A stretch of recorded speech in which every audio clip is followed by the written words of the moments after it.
कल हमने हमारा CRS कंप्लीट किया था, कंप्लीट रेजिड्यू सिस्टम। आज आपका है रिड्यूस्ड रेजिड्यू सिस्टम। तो इसके बारे में डिस्कस करेंगे और फिर अलग थ्योरम्स पे बेस्ड क्वेश्चंस को सॉल्व करेंगे जो आपके एग्जाम के पॉइंट ऑफ व्यू से इम्पॉर्टेंट है। ठीक है, तो फर्स्ट डेफिनेशन है आपकी रिड्यूस्ड रेजिड्यू सिस्टम। वो क्या है आपकी?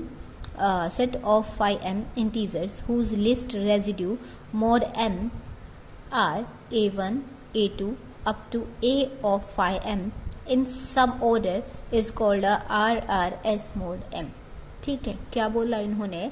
कोई भी अगर है लिस्ट रेजिड्यूज का पूरा सेट कंसीडर कर रखा है हमने, जो A1 A2 AIs है ना, ये सारे हमारे क्या हैं? लिस्ट रेजिड्यूज हैं।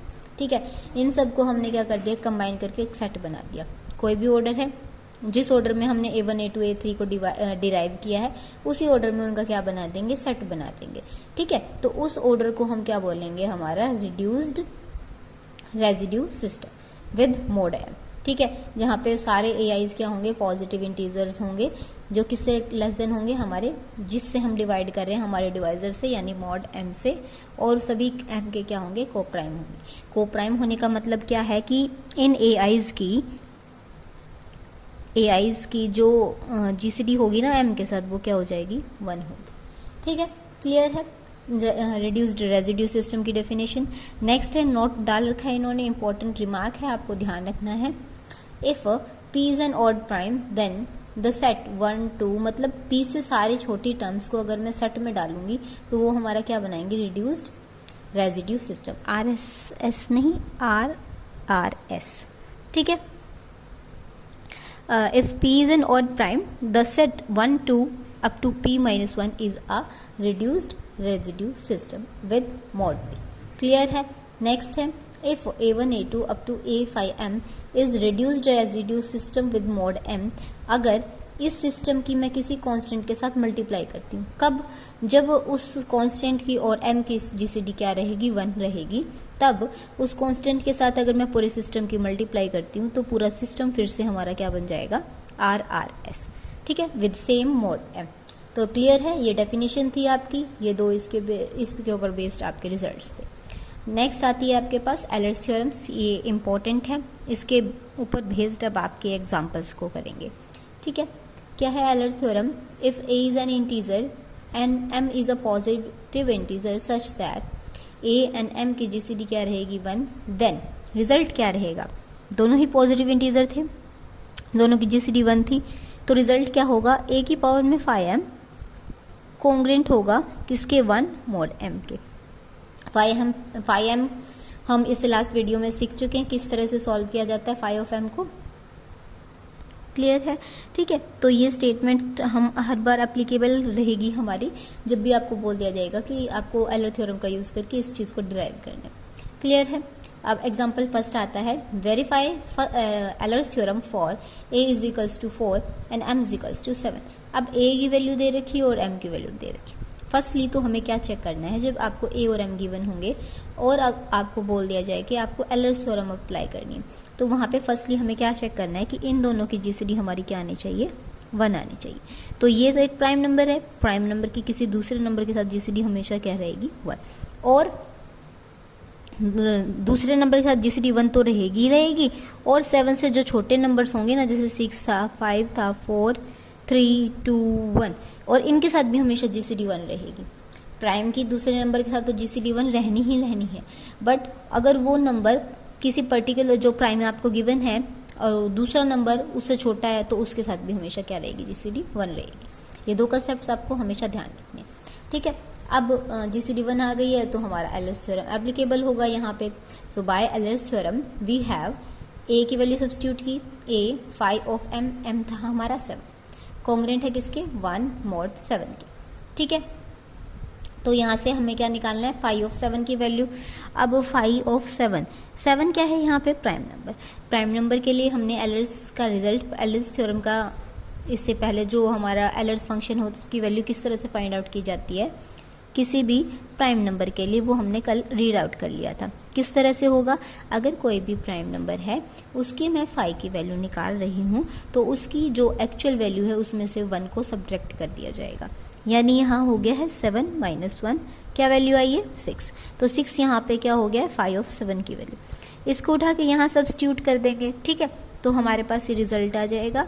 ये कंडीशन क्या कर जाएगी, होल्ड कर जाएगी। जब मैंने 7 को डिवाइड किया, सॉरी 4096 को डिवाइड किया किससे 7 से, तो हमारे पास रिमाइंडर कितना आएगा या रेजिड्यू कितना आएगा 1 आएगा, ठीक है। तो इसने हमारे एलर्स थ्योरम को क्या कर दिया, वेरीफाई कर दिया। ओके, तो बस यही काम था। ए और एम की अगर वैल्यू दी गई है आपको और वेरीफाई करना है एलर्स थ्योरम को, तो फर्स्टली आपको चेक करना है दोनों नंबर की जीसीडी, देन एलर्स थ्योरम का क्या कर देंगे, रिजल्ट अप्लाई कर देंगे। जस्ट यही करना है आपको, ठीक है। अब नेक्स्ट एग्जांपल है आपका, using Euler's theorem prove that 4⁻99 is congruent to 29 mod 35। अब बेसिकली मेन काम क्या है, यहाँ से ए और एम को अलग करके लिखना। अब यहाँ जो ये टर्म होती है, हमने एलर्स थ्योरम्स में पढ़ी है, ये तो होती है आपकी ए की वैल्यू, और जो मोड के साथ होती है वो वैल्यू क्या होती है, एम की, ठीक है। अब ए और एम हमें पता चल गए हैं, तो इन दोनों की जीसीडी चेक करके और फिर इस पर एलर्स थ्योरम अप्लाई कर सकते हैं हम, ठीक है। तो वो किस तरह से होगा, ठीक है। ए की वैल्यू हो गई थी 4, एम की वैल्यू हो गई है 35, दोनों की जीसीडी क्या आ गई है 1 आ गई है, ठीक है। सो एलर्स थ्योरम इज एप्लीकेबल। अब अप्लाई कर सकते हैं हम एलर्स थ्योरम का, क्या होती है, ए की पावर में आता है 5 of m, ए यहाँ पे 4 था, एम 35 था, किसके कॉन्ग्रुएंट होता है 1 mod m, m यहाँ पे क्या है हमारा 35, ठीक है। अब नेक्स्ट स्टेप क्या रहेगी, 5 of 35 की वैल्यू निकालनी है। अब 35 के फैक्टर्स क्या क्या होंगे अगर हम करने चलें, 5 और 7, इसका क्या निकालना है हमें, 5 फंक्शन निकालना है, ठीक है। अब जो 35 है उसके फैक्टर्स कितने आए हैं हमारे, 2 फैक्टर्स आए हैं। अगर मैं 35 का 5 फंक्शन फाइंड आउट करूंगी तो 5 इस पे भी पूरे पे अप्लाई होगा। अब हमें पता है, हमने एलर फंक्शन की प्रॉपर्टीज़ में पढ़ा था, एलर फंक्शन क्या होता है, मल्टीप्लिकेटिव प्रॉपर्टी होती है।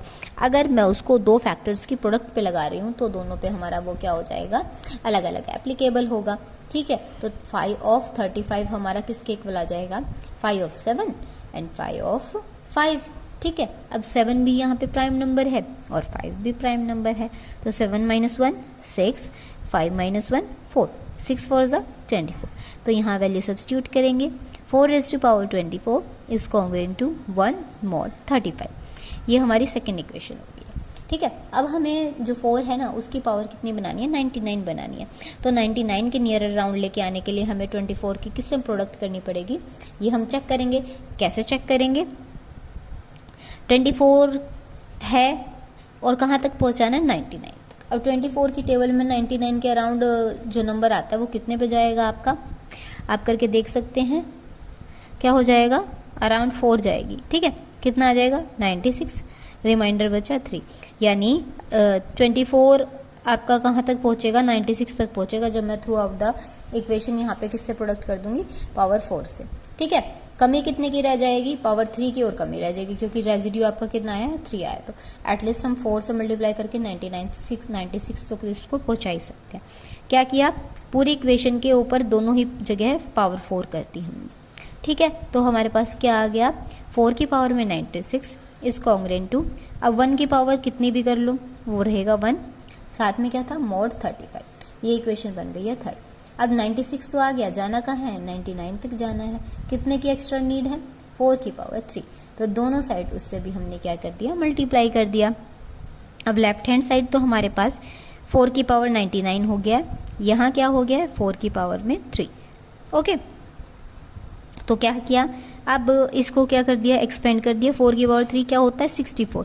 अब m है, m से अगर यहाँ पे बड़ी वैल्यू लिखी है ना तो m उसको डेफिनेटली डिवाइड करेगा ही करेगा। आपको यहाँ पे कोई भी रूल याद करने की ज़रूरत नहीं है, जस्ट इस रिजल्ट को ध्यान, रिजल्ट क्या, ये क्या है, नॉर्मल जनरल थिंग है।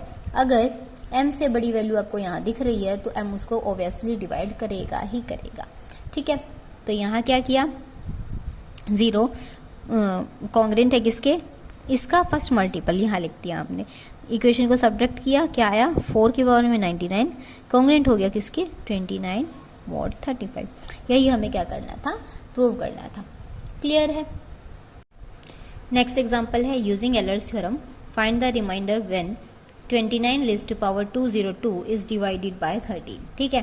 डिवाइड किससे कर रहे हैं 13 से, तो m क्या हो जाएगा यहाँ पे 13, किसे कर रहे हैं 29 की पावर में समथिंग, कोई भी वैल्यू डजेंट मैटर, किसकी, इसका बेस क्या है 29, तो a क्या हो गया है 29 और m हो गया है हमारे पास 13। ठीक है, अब नेक्स्ट स्टेप क्या रहती है, a और m की जीसीडी चेक करनी है।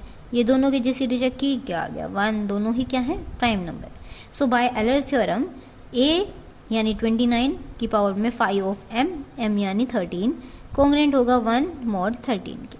ठीक है, तो 5 ऑफ 13 हमारा किसके इक्वल आ जाएगा यहाँ से, क्योंकि 13 हमारा क्या है प्राइम नंबर है।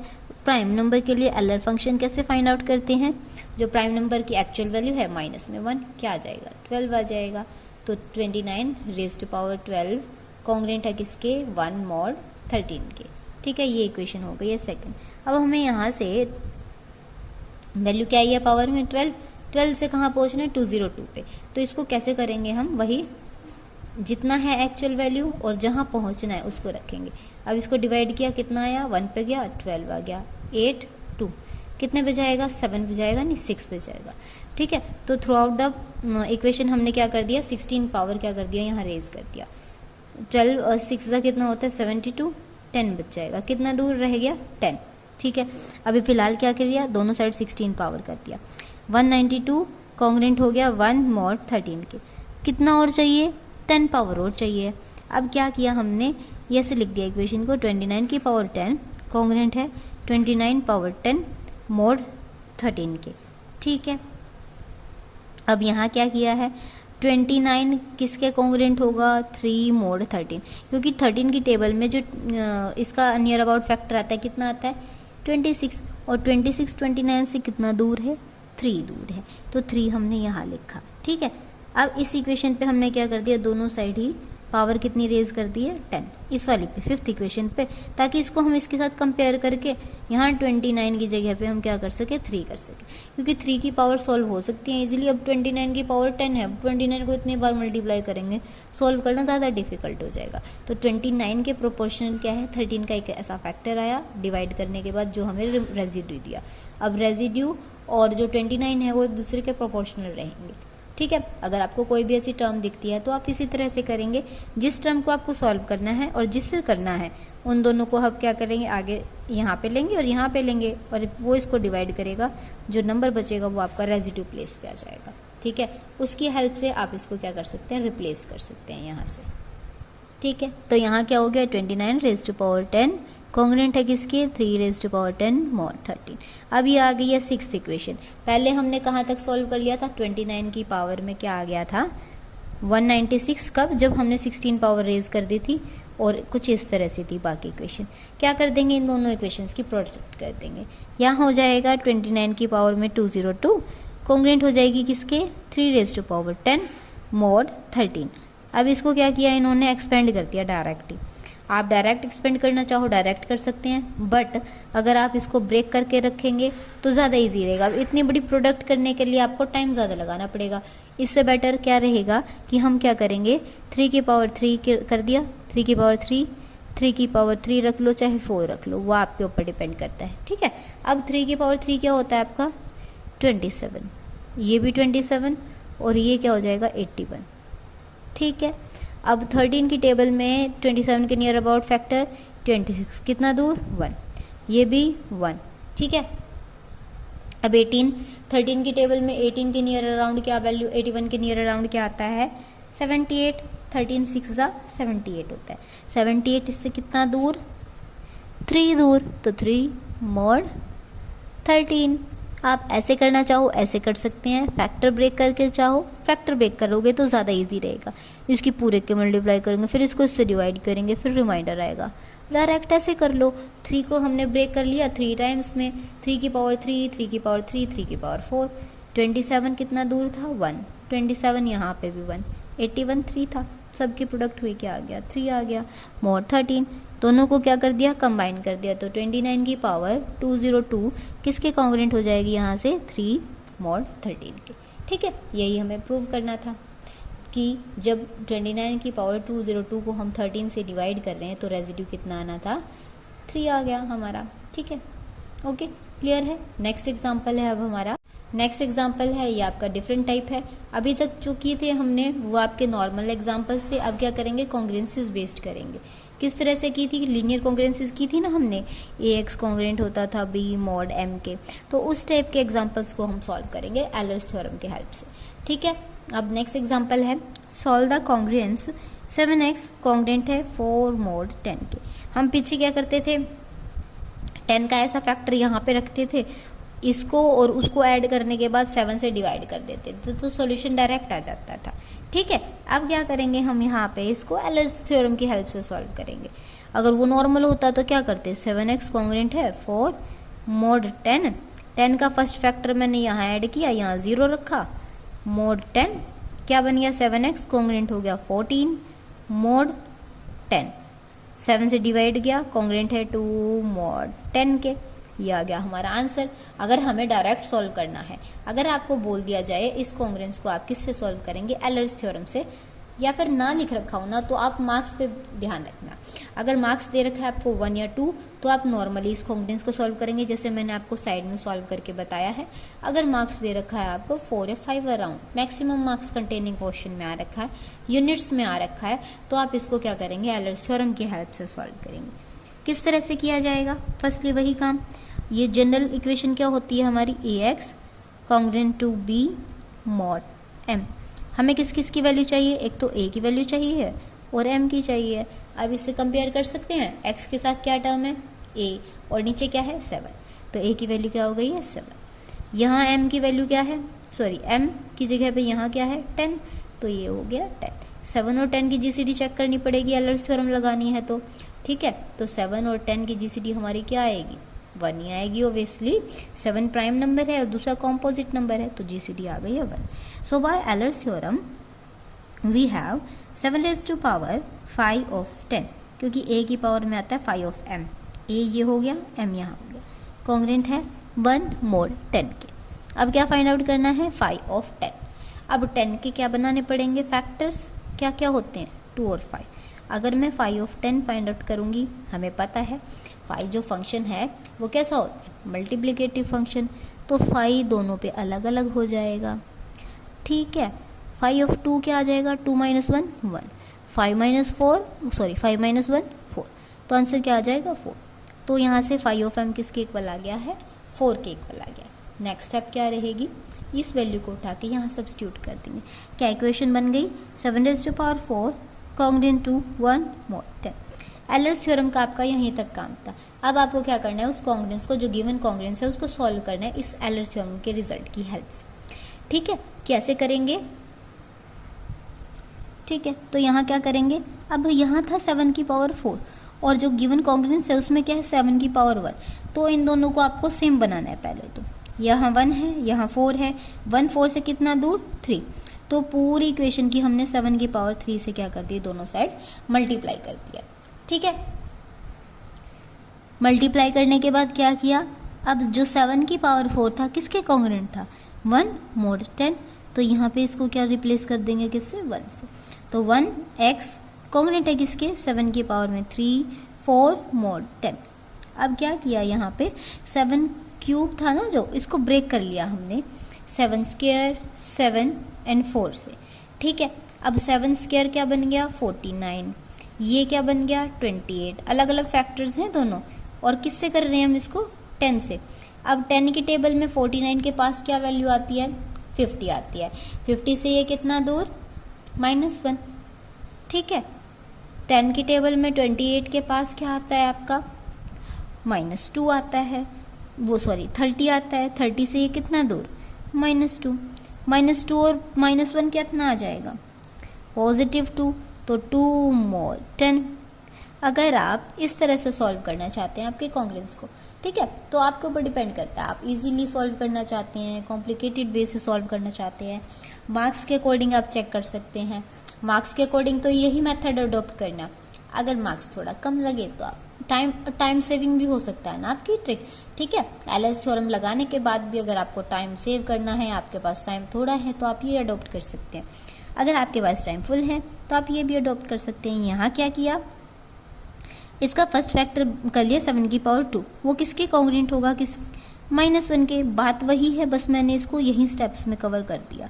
यहाँ क्या किया, 7 की पावर 2 यानी 49, 10 की टेबल में 49 के पास 50 आता है, 50 49 से कितना दूर, -1, तो 7 स्क्वायर कॉन्ग्रेंट हो गया है -1 mod 10 के।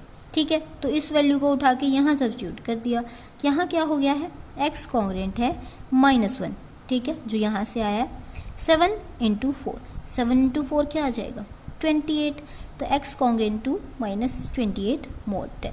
अब 28 के नियर अराउंड 10 की टेबल में क्या आता है, आपको पता ही है 30 आता है। अब 30 में इसको क्या कर देंगे, हम ऐड कर देंगे।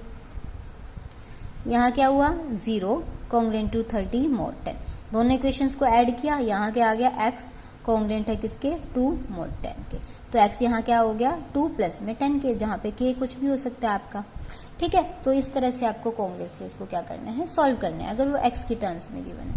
सेकंड पार्ट आप खुद से ट्राई करेंगे, अगर फिर भी क्वेश्चन के अंदर डाउट रहता है तो आप कमेंट बॉक्स में कमेंट कर सकते हैं। ठीक है।